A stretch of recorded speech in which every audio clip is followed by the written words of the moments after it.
பாவிகளை இரட்சிக்க கிறிஸ்து இயேசு உலகத்தில் வந்தார். 1 தீமோத்தேயு 1 அதிகாரம் 15 வசனம்.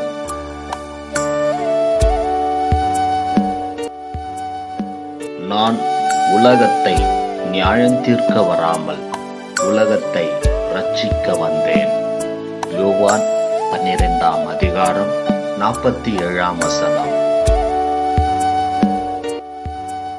என்னிடத்தில் விசுவாசமாய் இருக்கிறவன் எவனும் இருளில் இராதபடிக்கு நான் உலகத்தில் ஒளியாக வந்தேன். யோவான் 12 அதிகாரம் 46 வசனம். தம்மை தாமே வெறுமையாக்கி அடிமையின் ரூபம் எடுத்து மனுஷர் சாயலானார். பிலிப்பியர் 2 அதிகாரம் 7 வசனம். நீதிமான்களை அல்ல பாவிகளையே மனம் திரும்புகிறதற்கு அழைக்க வந்தேன் என்றார். லூக்கா 5 அதிகாரம் 32 வசனம். சகல ராஜாக்களும் அவரை பணிந்து கொள்வார்கள், சகல ஜாதிகளும் அவரை சேவிப்பார்கள். சங்கீதம் 72 அதிகாரம் 11 வசனம். பிசாசினுடைய கிரியைகளை அழிக்கும்படிக்கே தேவனுடைய குமாரன் வெளிப்பட்டார்.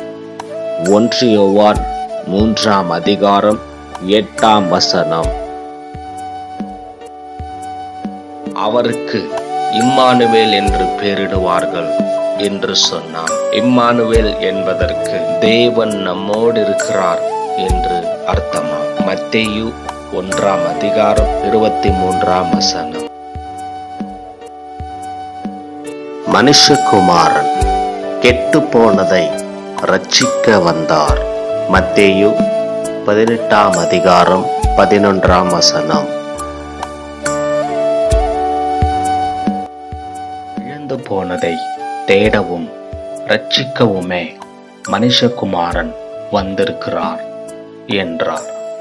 லூக்கா 19 அதிகாரம் 10 வசனம்.